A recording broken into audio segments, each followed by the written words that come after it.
كانت فكره بتجيلي اوقات كتير، لا انا هحافظ على نفسي، انا هعمل كذا، هما مش كويسين. والله العظيم انا كنت بتنرفز واقول حلمت ان انتي نزلت مميزه بالنسبه لي، ولا هنندم ان ربنا ان اهلينا ربنا كويس. سكوتر عجل الواحد بيبقى صعب ان هو يفضل ماسك في مبادئه والحاجات الجميله اللي اتربى. كل سنه وانتم طيبين، يا رب يكون يومكم جميل، ويا رب يا رب ربنا يفرح قلوبكم جميعا كده، اللهم امين. النهارده بقى في مكان لذيذ قوي قوي قوي، وحلاوته ان هو توفر فيه كل حاجه وفي نفس الوقت مناسب كل الاعمار. لما يبقى في منطقه فيها العاب للاطفال الصغيره والعاب للاطفال الكبيره ومكان للسكوتر ومكان للمشي ومكان للعجل ومكان للشوي متقسم تقسيمه لذيذه قوي قوي قوي، ومكان لايه تاني، ومكان للجيم لكل اللي عايز يلعب جيم فري كمان.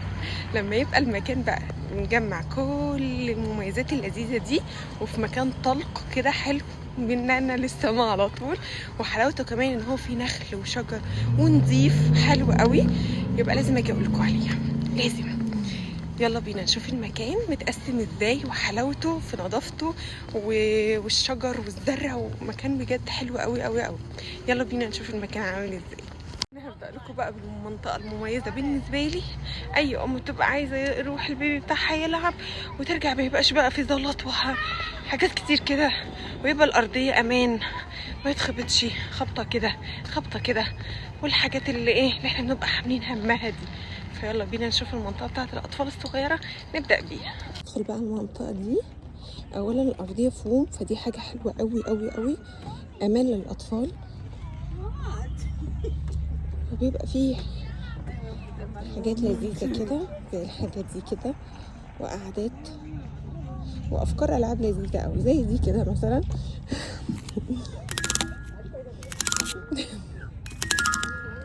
لذيذة قوي قوي الألعاب دي بصراحة. يعني بالنسبة لي اكتشاف، وألعابها لذيذة وجنب بعضها ومنفصلة عن ألعاب الأطفال الكبيرة، الناس الكبيرة عامة، فبيبقى بالنسبة لنا أمان أكتر إن يبقى سن واحد مفهوش قلق مفهوش توتر محدش يخبط حد، ولا الحاجات اللي بتبقى مقلقة لأي أم بتروح أي مكان. ندخل بقى لمنطقة الألعاب الكبيرة، لذيذة أوي، أفكارها حلوة أوي، ما شفتهاش في أي حديقة تانية. دي ممكن تبقى موجودة في حديقة تانية، بس أفكار بقى دي لذيذة جدا، وحلاوتها ان انتي رايحة تتزحلقي عادي تعدي على حاجات أفكارها حلوة أوي، أفكارها حلوة أوي أوي مميزة، ما شفتش زيها بصراحة في مكان تاني،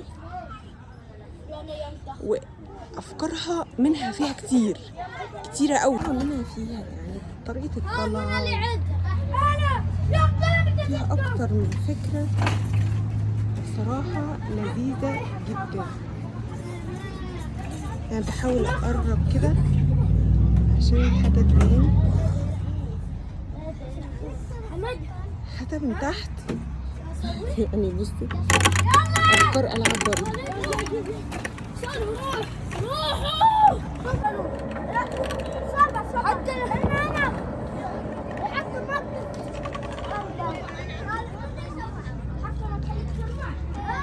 ومكان القعدة والصخور،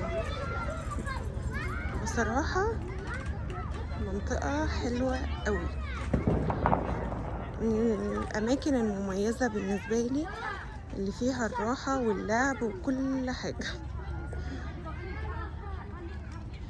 عبارة كده عن مكان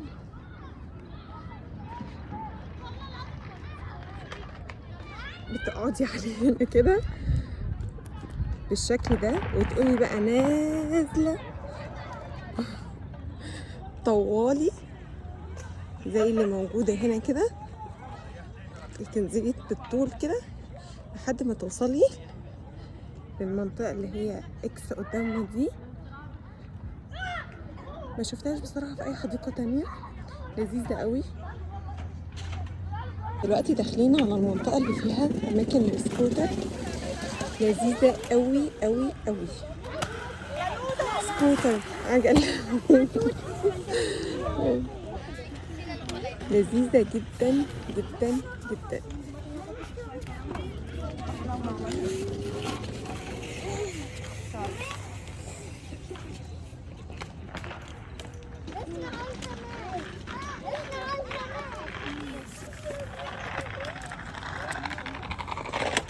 منطقة العجل بقى والموتوسيكلات بصراحة مسابوش حاجة هنا إلا وعملوها. حديقة مميزة في كل تفاصيلها وتقسيمتها والأمان اللي بيبقى فيها وزرعها ونظافتها وحفاظهم على المكان بالشكل النظيف قوي ده. منظر الأحجار والتفاصيل اللذيذة بتضيف حاجات جميلة قوي وارتياح للمكان وإحساس حلو. مستغلين المساحة بطريقة حلوة قوي.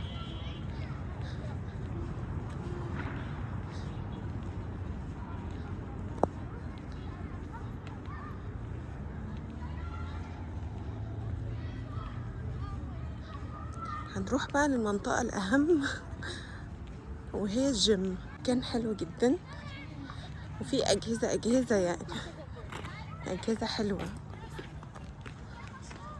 بالظبط. وفكرة تانية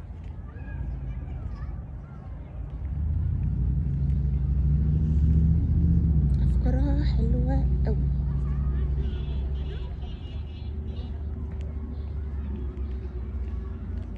فيها أجهزة كتير.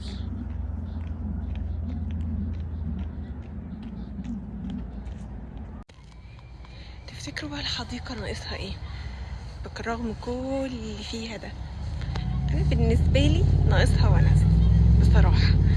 يعني انا بحب ابص يميني اشوف مامتي، اشوف بابايا، شمالي اخواتي وحبايبي، اتمشى شوية اشوف اصدقائي وعشرة عمري، سواء بقى حضانة مدرسة جامعة. يعني كل ما اجي المكان هنا وابقى قاعدة انا وحمزة لوحدنا وقاعدين بجد بفتقد كل اللي انا بحبهم. من طبعي ان انا بحب لما اروح مكان او حاجة تعجبني اشاركها مع اللي انا بحبهم، اقولها عليهم، افرجها لهم زي ما انا عملت معاكم كده النهارده. حبيت اشارككم الحديقه، ممكن تبقى اقتراح حلو قوي للناس اللي هنا لان هي بعيده في منطقه جديده اسمها نعمه. مش كتير عارفها لان هي مش في مركز المدينه ولا في الاماكن اللي الناس بتتردد عليها في العادي. فانا هتبقى اقتراح حلو قوي للناس اللي موجوده هنا، تبقى خروجه لذيذه في العيد، خصوصا ان هي مجمعه كل حاجه، مش سايبه حاجه مش مجمعاها. استراحه قصيره انتوا بقى من الناس اللي بتحب المكان في حلاوه المكان ولا المكان في حلاوته في الناس اللي موجوده فيه؟ يعني بتحب تخرجوا في مكان حلو واو قوي وعندكم استعداد ان هو المكان بس اللي بالنسبه لكم ده فرحه حلاوته، ولا الناس ويبقى المكان عادي حتى لو البيت؟ انا بصراحه بالنسبه لي البيت بالنسبه لي البيت حتى مكان عادي بس حلاوته في الناس اللي موجوده فيه. فلا انا بالنسبه لي ده يعني اختاره، ما اختارش مكان مختلف جديد عليا ولا اي حاجه من الحاجات دي. بحب دايما الونس وبحب دايما حبايبي يبقى حواليا جنبي، دايما متجمعين سوا مشاركين بعض اللحظات الحاجات دي كلها. دلوقتي لا بس اقول لكم على حاجه، موقف هحكي لكم بقى. موقف بصراحه اتعلمت منه كتير قوي وما زعلتش على ان الواحد كويس. يعني الحمد لله ساعات الواحد بيجي عليه لحظات ندم كده اللي هو انا كويس مع اللي حواليا، ساعات الشيطان بيضحك عليه. بس انا هحكي لكم الموقف ده اتعلمت منه حاجات كتير. انا الاجازه اللي فاتت كنت عامله حسابي ان انا لا خلاص انا هعملها مفاجاه، وخصوصا ان انا ما كنتش تاخرت عليهم، يعني اقصى 3-4 شهور تقريبا. كله كان بيكلمني اللي هو يلا انزلي انت اتاخرت، يعني اكيد بيكلموني على اساس ان انا بقالي سنه مثلا. خلاص قلت خلاص نزولي هيبقى مفاجأة وهفاجئهم ومش هيبقوا متوقعين حاجة خالص، وما قلتش حاجة. وكان في حاجة كمان حصلت كده تثبت لهم ان انا مش هنزل. اتفاجئ ان الاقي ماما وهي بتكلمني تقولي انا حلمت ان انتي نزلتي. ازاي حلم؟ ما كنتش قايله لها حاجه خالص، ولا موضحه لها ولا اي حاجه نهائي. لقيتها بتقول لي انا حلمت ان انتي نزلتي. طيب ازاي يا ماما؟ انا طبعا قلت لها ازاي يا ماما، يعني مين هينضف لي الشقه ومين هيعمل لي، لازم اقول لك وكده. وتوهت عن الموضوع. قالت لي ما انا اكيد قلت كده برضو، يعني قلت يعني قلت اكيد مش هتنزل وتعمل فيها الحركه دي، ومين هيعمل لها الشقه وكلام من ده. والكلام وقف على كده. راح احكي لمحمد جوزي، بيقول لي انت قلت لها؟ قلت والله العظيم ما قلت لها حاجه. قال لي ما صدقنيش. شويه ولقيت واحده صاحبتي برغم ان انا بقول لها على الظروف وكل حاجه، قالت لي بس انا حاسه ان انت هتنزلي. شويه برضو نفس الموقف ده صاحبتي ده حصل من اكتر من شخصيه عشان ما اطولش عليكم. جيت لما نزلت خلاص وخلاص نزلت فاجئتهم زي ما انا عايزه. كانت مفاجاه لذيذه الحمد لله، وتمت بحمد الله. واكتشف بقى ان حتى ولاد خالي الصغيرين طب دول مش هيفلموا. طيب يعني دول طبعا مع تكرار ان كل اللي قالوا لي في الشات واللي حسوا والكلام ده كله قالوه تاني، وكل دوت انا يعني ما بالله صدق وما صدقش كلام من ده. اكتشفت بقى ان ولاد خالي صغيرين يعني مش هيقفلموا او مش هيحصل حاجه. ما انا مش مستوعبه ازاي انتوا حاسين بيا لدرجه ان انا يعني قايله ان انا مش هنزل، وكل حاجه تهيئ ان انا مش هنزل وهنزل. فلقيت ولاد خالي حلمانين الاثنين، كل واحد حلمان حلم مختلف عن التاني. ده بجد يعني بجد. الموقف ده بقى وقتها علمني لا، هو مهما قابلت، مهما اتضايقت، مهما زعلت، مهما اتأذيت، انا هفضل كده، هفضل اتأذي. افضل ان انا اتأذي واتجنب الشخصية بس ما يأسش. ليه؟ لان عارفة ان هو اي نعم صعب قوي ان الواحد يحافظ على قلبه، بس كل ما الواحد يفضل في دماغه فكرة ان انا لو حافظت على قلبي بالطيبة دي او بالحلاوة دي، ربنا هيجمعني بالناس اللي شبهي، هينظف حوالي ناس اللي مش كويسة.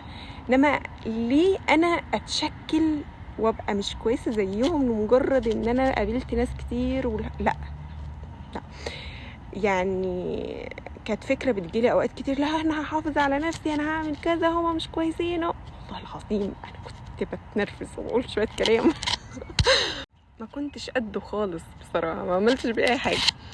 بس رجعت اتبسطت ان انا ما عملتش بيه حاجة بصراحة.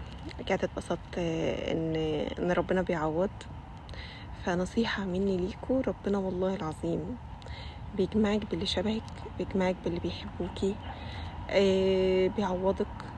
فحافظي على قلبك زي ما هو حلو جميل، اتأذي، اتعلمي، تجنبي، ما يبقاش برضو في قلبك عنف. في قطة جاية وانا بخاف من القطط نكمل كلام بقى واحنا ماشيين احسن من القطط. وصلنا لفين؟ موضوع ان انت بقى تبقي شايله. بصي عايزه اقول لك، لو شلتي وحبيتي ان انت تاذي وحبيتي ان انت، والله العظيم احلى حاجه انك تتجنبي بحاجه وتطنشيها وما تفكريش فيها خالص، ولكنها مش هقولك ولكنها حصلت، لان الموضوع بيبقى صعب. بس على الاقل يعني ما تضغطيش على اعصابك بسبب الموضوع. حاولي افصلي منه، حاولي ما يبقاش هو اساسك، يعني اساس حياتك وكل اهتماماتك. ويمثلوا ايه، قالوا ايه، ده بتلقح عليا، ده بتعمل الحوارات دي كلها. مره ماما قالت لي حاجه، قالت لي حصل مواقف كده كل ما اجي اشتكي لها، يعني ماما دي من الاسباب الاساسيه للحفاظ على قلبي. كانت دايما تقول لي لما يحصل بيني وبين شخص موقف تجنبي وخلاص. لحد ما في مره ماما قالت لي بس عشان ما تشيليش من الشخص ده، والشخصيه دي كانت قريبه لينا قوي، ما ينفعش مثلا الصديق او الحد البعيد عنك هتتجنبيه وفين وفين عما تشوفيه فخلاص يعني ايه، هتعرفي انك تعملي حدود، وهتعرفي ان انت ما تشوفوش كل فين وفين وكده. طب القريب عشان صلة الرحم وعلشان حاجات كتير قوي. فكانت ماما دايما تقول لي ايه، شوفي افتكري موقف صغير وعظميه. يعني موقف يبقى عادي، بس دايما تقولي لا ما هي كانت ممكن تعمل كده، لا موقف جميل منها. اكبر في الموقف ليه؟ علشان احاول. الشيطان دايما بيعملك فوكس على الحاجه الوحشه، فانت اعملي فوكس حتى لو الحاجه الحلوه لمجرد صله الرحم، انك تحاولي تنسي الوحش وتحاولي وخلاص كده الموضوع. لما انت تكبري الحاجه الحلوه هتحاولي ان الشيطان ما يفضلش مركز معاكي في الحاجه الوحشه. فيعني الموضوع هيبقى ابسط شويه واهدى، انك تعرفي تتعاملي من غير نفاق، وفي نفس الوقت تعرفي تتعاملي مع الشخص بنيه كويسه، يعني مش تشيلي منه او كده. اول ما بتبداي تشيلي من حد مش عارفه تعملي الحركه دي، تجنبي، حاولي اعملي حدود، حاولي ما تتجمعيش مع الشخص في مكان واحد، يعني حاولي تجنبي. كلها حاجات كانت دايما تقولها لي ماشيه في رتم ما يبقاش في عنف، ولا يبقى في تفكير في الأذية، أو يبقى في تركيز في حياتهم، ولا أي حاجة من الحاجات دي. وسبحان الله ربنا برضو بيهدي قلبك، وممكن كمان تسامحي وخلاص كل واحد راح لحاله. ويا رب دايما قلبنا يبقى جميل ونضيف وحلو ومتسامحين وبنحب الخير، وبنفرح لغيرنا لما يبقى عنده خير، ونزعل حتى لو في خصومة بيننا وبين الشخص دوت، لو حصل له موقف مش كويس. دي كلها من الصفات الجميلة، ربنا يعني يديمها علينا نعمة كلها يا رب، ما يحرمناش منها. لان فعلا في الزمن ده الواحد بيبقى صعب ان هو يفضل ماسك في مبادئه والحاجات الجميلة اللي اتربى عليها. وربنا واهالينا ما ربناش وحش، ولا هنندم ان اهالينا ربنا كويس، وربنا يجمعنا بكل ناس كويسه اللهم امين. منطقه ذات الشوي، منطقه لذيذه جدا، هاديه مريحه.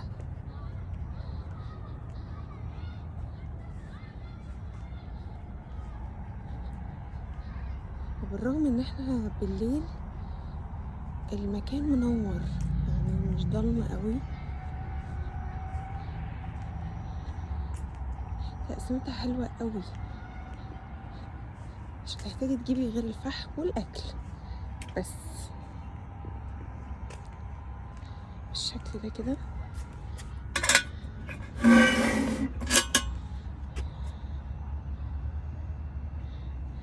لذيذه قوي.